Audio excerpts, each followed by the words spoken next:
Nobody showed you a history of India like this. This is India. Just look how beautiful, magical, and spiritual this place is. Green trees, deep blue rivers, hot, shining sun. India. Are you ready to travel back in time again? Buckle up because it's going to be a long, rough ride. Once upon a time.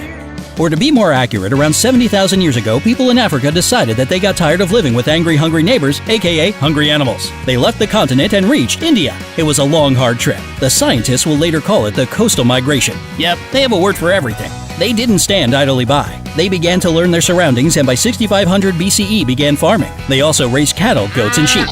Water buffalo were used to pull carts. Guys, now that we have food, let's create something to store it in. By 5500 BCE, they invented and widely used pottery. Well done, people. Now that we have meat, it's time to get back to the earth and start to grow something. They grew wheat, barley, and peas. Okay, people, I'm tired of living in this small hut with my mother-in-law. I'm moving to a new place. Thus, the first two cities were created, Mohenjo-Daro and Harappa. They both were very big, beautiful cities abound with smart people. The population grew and reached 35,000 in each city, which is a lot in the ancient world. Between 4,000 and 2,000 years ago, another wave of settlers came from Central Asia. People began to mix. New neighbors, yay! They both built new cities, used bronze tools, had a sewage system in their towns. It was the beginning of the Indus civilization. The whole population reached an unbelievable 5 million people. But, oh man, there's always some but.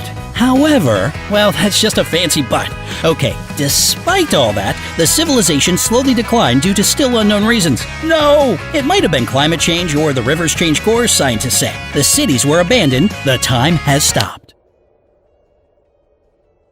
Do not despair, dear child. By 1500, new people appeared, the mighty Aryans. At first, they wandered about with their herds of cattle rather than living in one place. Do you like this land, my dear? No?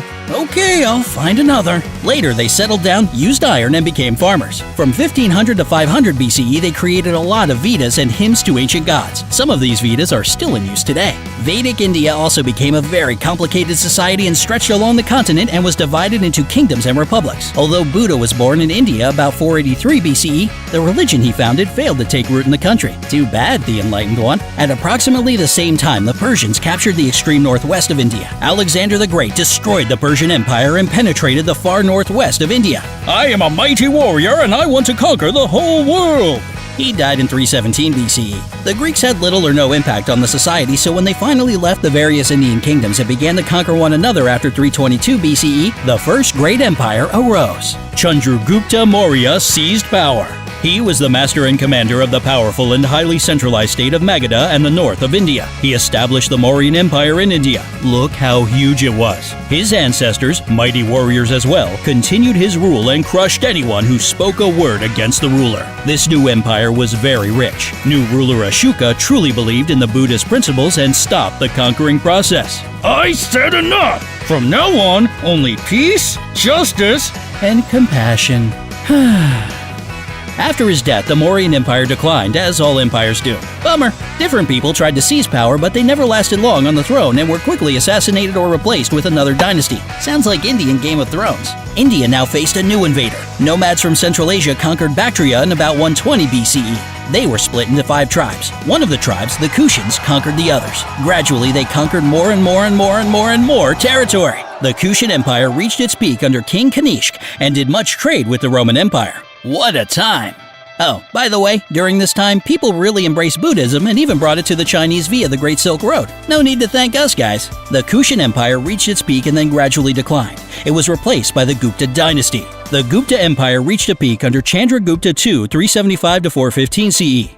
This is known as the Golden Age of India. Prosperity on every corner. Many wonderful things appeared during this period, such as the classical Sanskrit plays Chaturanga and, of course, the most famous manual on sex, the Kama Sutra. Bow chicka wow wow. We should also thank them for the foundation of modern science and maths, the Hindu system, and the use of zero. You're welcome, Billy Corgan and Russell Westbrook. Also, the cults of Shiva and Vishnu became very popular among people. However, it then went into decline and broke apart by the 6th century. Many kingdoms appeared. Enter the Huns, fierce, mighty warriors from Asia that even slept on their horses. They conquered most of northwestern India. However, their rule lasted no more than 30 years. About 528 CE, the Indians, led by wonderful ruler Yashodharman, defeated them in battle and drove them out. Hey, well done. India once again became a land of several kingdoms which were frequently at war with each other. The three most important dynasties were the Rajputs, the Pallavas, and the Chalukyas. But the king Raja conquered his neighbors and took Sri Lanka and the Maldives. Raja.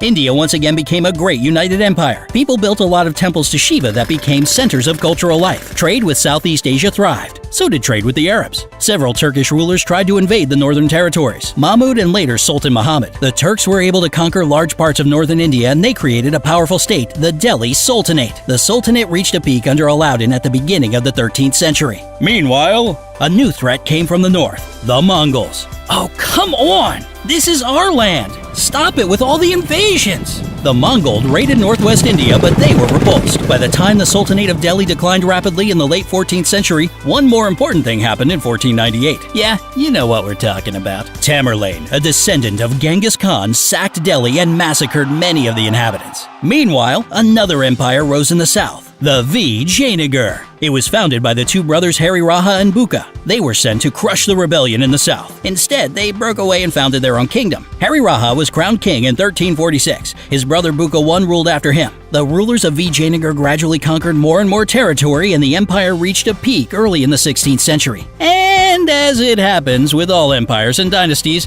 they were conquered and the Mughals took their place. This empire was founded by the descendant of Genghis Khan, Babur. Yep, no surprises. They have power running in their veins, not blood. Guns enabled him to win great victories over the Indians who were still using traditional methods of warfare. Other Indian rulers now united against Babur, but they were crushed and outnumbered 5-1 at the Battle of Kanauj in 1527. The Mughal Empire rose. Akbar is believed to be the greatest Mughal ruler. He took Gujarat in 1574, Bengal in 1576, Kashmir in 1586, Orissa in 1592, and Baluchistan in 1595. Akbar was a Muslim, but he was tolerant in matters of religion. Akbar admired Persian culture and promoted it in India. Persian language literature flourished in India during his reign. The Mughal Empire reached its zenith in the 17th century. Shah Jahan became ruler in 1627. Under him, the empire prospered. He is famous for the building the Taj Mahal. Yes, this wonderful, beautiful, immense building. It was erected as a memorial to his queen Mumtaz Mahal. After her death, he began building the Taj Mahal. It took an army of 20,000 craftsmen and laborers 22 years to build. It began in 1631 and completed in 1653. What is love? This is la la la la la. Yeah, I went with George Harrison over will.i.am. What? Only one of them hung out with Ravi Shankar. The next ruler was Aurangzeb. He expanded the empire. Under him, the empire became so vast it was difficult for one man to rule. He wasn't as tolerant as his receivers. Then there was Bahadur Shah. In 1739, the Persians launched an evil attack on the Mughal Empire. They sacked Delhi. The empire continued, but its power was rapidly fading. Enter the Europeans. The first Europeans to reach India by sea were the Portuguese, who arrived in 1498 and began importing spices from India. It was the Portuguese explorer Vasco da Gama. After that, many European traders became regular visitors in the country. The English East India Company was formed in 1600 to trade with India. There was also the Dutch base, the French base, etc. In the 18th century, eager Europeans began to interfere with the Indian politics. Like the spices weren't enough, the 7 Years' War between Britain and France began in 1756. The British then took over more territory than India. Indian states were forced to accept British protection. Like that was something we needed here, right? They even began to impose their culture on India. In 1835, English was made the official language of government and education. The East India Company had long employed Indians as soldiers. Very soon, they outnumbered the British soldiers in every troop. Well, it didn't last long because when you force your rules on other people, they get restless. Simple math. The spark that lit the fire was the fact that soldiers were issued a new rifle, the Enfield. It was said that the cartridge was greased with fat from a cow, sacred to Hindus, or pigs, unclean to Muslims. No! That's really messed up, guys. The rebellion spread across central and northern India. Let's take our freedom and country back.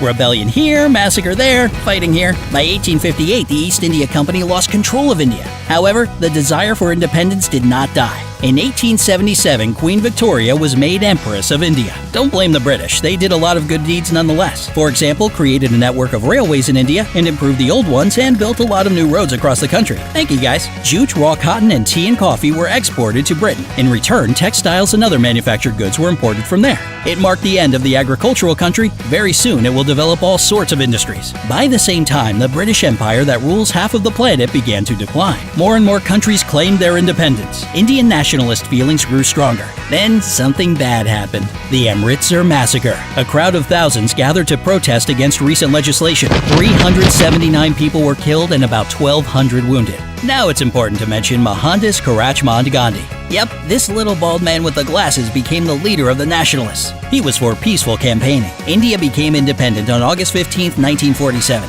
Sadly, Gandhi was assassinated on January 30th, 1948. Well, if there is a bright side, he did get to witness what he was fighting for.